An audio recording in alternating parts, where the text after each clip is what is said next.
Hi guys, आप लोग कैसे हैं। आशा करता हूँ ठीक होंगे। आज का हमारा टॉपिक क्लास 10 का मैथ अध्याय 1 का बहुविकल्पीय प्रश्न को हल करेंगे।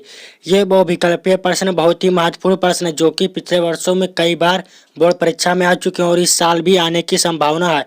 आप सभी को बोर्ड परीक्षा में 95 प्लस मार्क्स लाना है। 95 प्लस मार्क्स लाने के लिए मेरे वीडियो को रेगुलर देखते रहेगा, क्योंकि मैं इसे हर रोज़ वीडियो डालता रहता हूँ। और आपको मेरा वीडियो रेगुलर देखने के लिए मेरे चैनल को सब्सक्राइब जरूर कर लें।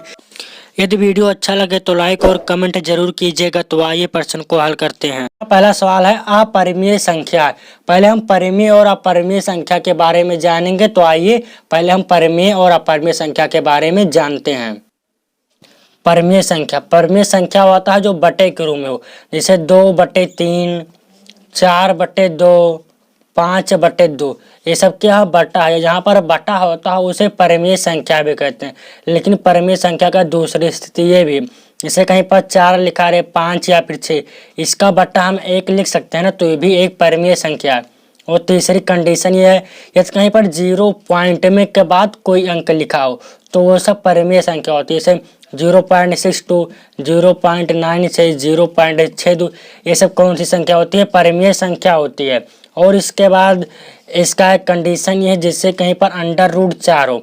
√4 का मान कितना होता है, 2, यानी 2 दूनी 4, या फिर √9, 3 त्रिक 9, यानी जिसका वर्गमूल हो जाए वो कौन सी संख्या होती है, परिमेय संख्या होती है। लेकिन जो अपरिमेय संख्या होती है, जैसे यहाँ पर देखिए जो दशमलव, जो 0 के बाद दशमलव लगी उसे परिमेय संख्या कहते हैं। लेकिन जब 2.623 आ जाए, यानी जब अंक के बाद दशमलव आए तो अपरिमेय संख्या होती है। या फिर जैसे मान लीजिए कहीं पर √2 है, √2 का वर्गमूल दशमलव में होता है, 1.424 शायद होता है, यानी इसका जो एक अंक के बाद आया है तो ये कौन सी संख्या होती है, अपरिमेय संख्या। चाहे 5, 6 या कुछ भी, कितनी भी अंक के बाद दशमलव आ जाता है तो अपरिमेय संख्या होती है।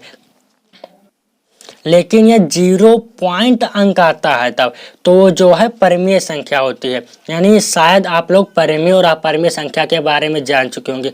लेकिन एक बात ये भी है, आप लोग पाई का नाम सुने होंगे। पाई का मान होता है 22/7 या फिर 3.14। यदि प्रश्न में पाई दिया है तो अपरिमेय संख्या, 22/7 दिया है तो परिमेय संख्या, और ये कौन संख्या, अपरिमेय संख्या। ये कौन सी संख्या, अपरिमेय, और फिर ये कौन सी संख्या, ये परिमेय संख्या, ये अपरिमेय संख्या। इसका यही कंडीशन है।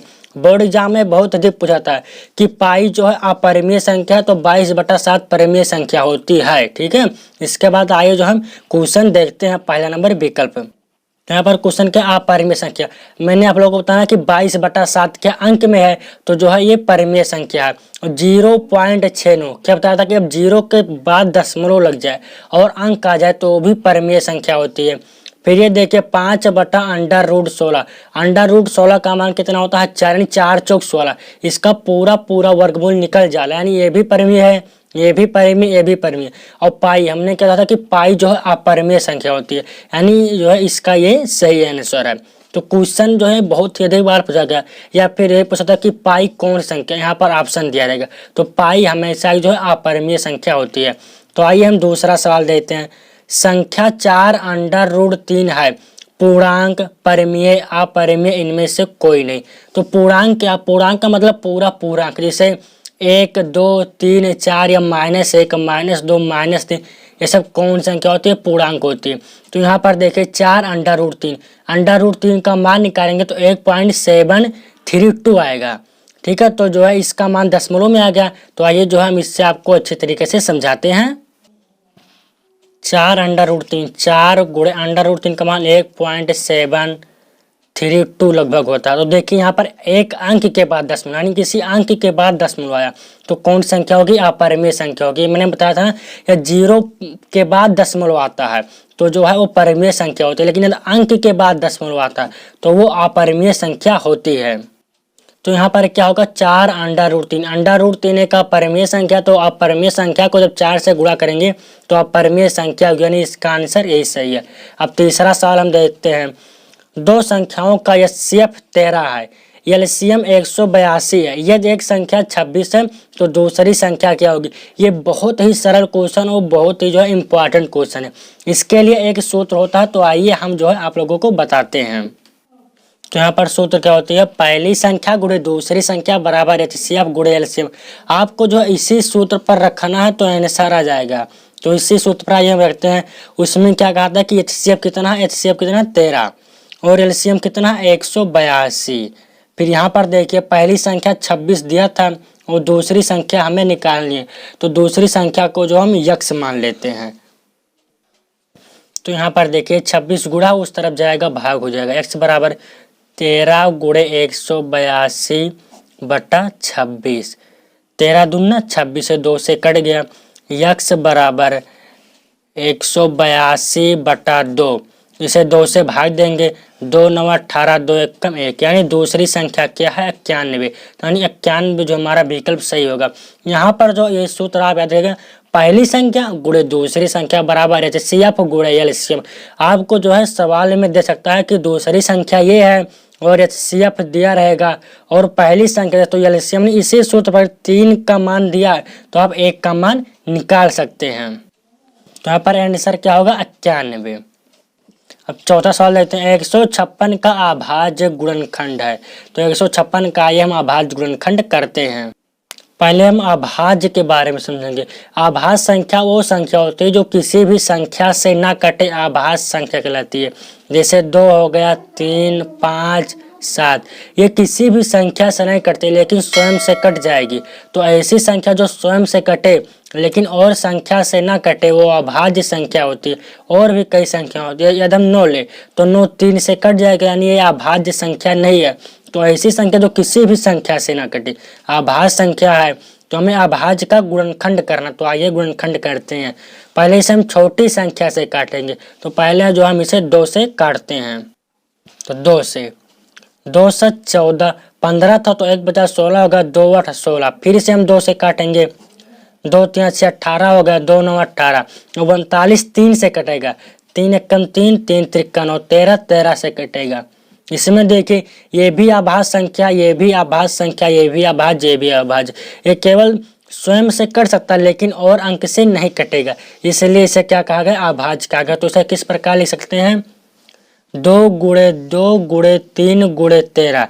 इससे हम इस प्रकार 2 गुणे 2 यानी जो इसे हम 2 के पावर 2, 2 2 12 तो 2 के पावर 2 गुणे 3 गुणे 13। तो इसका जो अभाज्य गुणनखंड यही होगा। तो आइए जो हम सवाल देखते हैं। तो इसका क्या है 2 के पावर 2 गुणे 3 गुणे 13, इसका आंसर यही सही होगा। तो आइए हम 5वां सवाल देखते हैं। 5वां सवाल क्या है 17/8 परिमेय संख्या का दशमलव प्रसार शांत है या अशांत है। पहले हम शांत और अशांत के बारे में समझेंगे। शांत दशमलव ऐसा दशमलव जो भाग देने पर शांत हो जाए। जैसे 2 को हम 11 से भाग देंगे, 2 को 11 से, 2 पंचे 10, घटाए 1 बचा, दशमलव लगाए 0 बढ़ाए, 2 पंचे 10। यहाँ पर देखिए शेषफल 0 आ गया। तो शेषफल 0 आ गया तो कौन सा है शांत दशमलव। लेकिन जब शेषफल 0 ना है तो अशांत कैसे। 3 को 10 से भाग देंगे, 3 3 9, 1 बचा, दशमलव लगाए 0 बढ़ाए, 3 3 9। ऐसा आप करते जाएंगे, 3 3 जाएगा तो ये क्या अशांत है और ये क्या है शांत है। यानी ऐसा दशमलव जिससे हम भाग देने पर शेषफल 0 प्राप्त हो जाए और पूरा पूरा कट भी जाए उसे शांत दशमलव कहते हैं। लेकिन ऐसा दशमलव जो पूरा पूरा ना कटे और शेषफल भी आए तो उसे अशांत दशमलव भी कहते हैं। और इसका एक ट्रिक ये भी है, इससे जिस हर का गुणनखंड 2 और 5 में आ जाए वो शांत होता है, लेकिन जिसका 2 और 5 नहीं आता वो अशांत होता है। तो ये क्या है 17/8 परिमेय संख्या। तो 8 को 17 से जो है हम भाग देते हैं। देखिए 8 दूनी 16, 7 में की 6 घटाए 1 बचा, दशमलव लगाए 0 बढ़ाए, 8 1 कम 8, 10 में से 8 घटाए 2 बचा, दशमलव लगाए तो 0 बढ़ जाएगा। 8 दूनी 16, 8 दूनी 16, 10 में की 6 गए 4 बचा, दशमलव लगाए 0 बढ़ जाएगा। 8 पंचे 40। यहाँ पर देखिए शेषफल 0 आ गया और ये पूरा पूरा कट भी गया है। ये जो है शांत दशमलव भी है। लेकिन इस पर जो है इसका हम दूसरा ट्रिक निकालते हैं। 17/8 है। 8 का जो हम अभाज्य गुणनखंड करते हैं 2 से, 2 चौक 8, 2 दूनी 4, 2 एक कम 1। देखिए यहाँ पर 2 आ गया है, यानी 2 के पावर 3, 2 3 बार है, 2 के पावर 3 आ गया और गुणे 5 के पावर 0। किसी की घात 0 का मान 1 होता है, चाहे आप जो है 100 के घात 0 करिए मान 1 आएगा, 500 के घात 0 करिए मान 1 आएगा, 15 के घात 0 करिएगा मान 1 आएगा। लेकिन 15 के घात 1 करेंगे तो क्या आएगा, 15 आएगा। ठीक है, घात 1 में तो वही आएगा, लेकिन 0 में 1 आ जाता है। तो यहाँ पर 2 के घाते 3 गुणे 5 के घाते 0। तो यानी इसी प्रकार भी और इस प्रकार भी जो है ये मान क्या है, शांत दशमलव है। तो ये क्या होगी, 17/8 शांत दशमलव होगी। तो आइए जो हम 6वां सवाल देखते हैं। तो यहाँ पर 6वां सवाल क्या है, किसी पूर्णांक यम के लिए प्रत्येक सम पूर्णांक निम्नलिखित रूप का होता है। तो सम संख्या क्या है, ऐसी संख्या जो 2 से कट जाए सम संख्या होती है। जैसे आपको मैं बगल में समझा दे रही हूँ, जैसे 2 का 4 हो गया, 2 से कट जाएगा, 6 हो गया कट जाएगा, 16 हो गया कट जाएगा। यानी जो संख्या 2 से कट जाए वो सम संख्या होती है। लेकिन जो 2 से ना कटे विषम संख्या होती है। जैसे 9 हो गया, 9 2 से नहीं कटेगा। और फिर 11 हो गया, 13 हो गया, ये सब कौन सी संख्या है, विषम संख्या है। यानी जो 2 से कट जाए सम संख्या, जो 2 से ना कटे विषम संख्या। तो हमें क्या देखना है, किसी पूर्णांक यम के लिए प्रत्येक सम पूर्णांक निम्नलिखित रूप का होता है। यदि हम यम का मान जो है 1, 2 या 3 रखें, इसमें यम का मान 1 रखें तो है एक विषम संख्या है, 2 सम संख्या, 3 विषम संख्या। यानी जो है ये फॉलो नहीं करता, केवल सम संख्या लाना। यम प्लस 1 में यम का मान 1 रखे, 1 है 2 तो जो है सम संख्या आ गया। लेकिन जब 2 रखते हैं तो 2 और 1 क्या हो जाएगा, 3 हो जाएगा। तो 3 क्या है, विषम संख्या, यानी ये भी फॉलो नहीं करता। अब 2m में देखें, यम का मान 1 रखे तो 2 आ जाएगा, यम का मान 2 रखे 2 दूनी 4, ये भी सम संख्या है। यम का मान 3 रखे, 3 दूनी 6, 6 भी 2 से कट जाएगा, ये भी सम संख्या है, यानी 2m सही है। लेकिन इसे भी हम चेक कर लेते हैं, यम का मान 1 रखेंगे, 2 1 कम 2 और 1 3, 3 विषम संख्या। यानी जो है हमें केवल सम संख्या लाना है। यम का मान 1 2 3 4 5 6 चाहे जितना आप रखें, और इसी संख्या में से आपको गुणा करना है कि वो सम संख्या है, तो 2m ही है। तो आइए हम 7वां सवाल देखते हैं। n स्क्वायर माइनस 1 8 से विभाज्य है तो n है 1। पूर्णांक यानी n का मान यदि हम पूर्णांक रखें तो 8 से कट जाएगा। पूर्णांक का मतलब कहता है पूरा यानी 1 2 3 ये सब क्या है, पूर्णांक है। प्राकृतिक संख्या जैसे ये भी 0 1 2 3 ये क्या प्राकृतिक संख्या। विषम संख्या जो 2 से ना कटे, जैसे 1 हो गया, 3 हो गया, 5 हो गया। सम संख्या जो 2 से कटे, 2 4 6, इसका मान n में रखना और 8 से काटना है। इस पूर्णांक का मान 1 रखेंगे, 1 का वर्ग 1 होगा, 1 में से 1 गए 0, 8 को 0 से कट जाएगा। अब 2 रखें, 2 दूनी 4, 4 में से 1 गया क्या 3, तो यानी 3/8 ये नहीं कटेगा, यानी पूर्णांक नहीं है। प्राकृतिक संख्या में जाएंगे 1 2 3, इसमें भी था, यानी ये भी नहीं होगा। तो विषम संख्या में जाएंगे, विषम संख्या का यदि हम 3 रखें या फिर 1 ही रखें तो 1 1 कम 1 0 हो जाएगा, 8 तो विभाज्य कर देगा। 3 रखते हैं n स्क्वायर, यानी 3 का स्क्वायर माइनस 1, 3 3 का 9, 9 में से 1 गया क्या बचेगा, 8 बचेगा। तो 8 तो 8 से कट जाएगा ना, तो ठीक हम 5 ये अंक भी रखते हैं, 5 रखते हैं। 5 का वर्ग 5 25, 25 में से 1 घटाए 24, 24 8 से कट जाएगा, यानी विषम संख्या कट रहा है। और सम संख्या को भी हम चेक करते हैं। सम संख्या जो पहले हम 2 रखते हैं, 2 का वर्ग 4 माइनस 1, 4 में से 1 घटाएंगे क्या आएगा 3, 3 जो है 8 से नहीं कटेगा, यानी विषम संख्या ही सही है। यदि आपको मेरा वीडियो अच्छा लगा तो लाइक सब्सक्राइब और शेयर जरूर करिएगा। यदि यहाँ आपको जो है कोई इसमें जो है संदेह हो तो कमेंट जरूर कीजिएगा। मिलते हैं अगले वीडियो में। जय हिंद, जय भारत।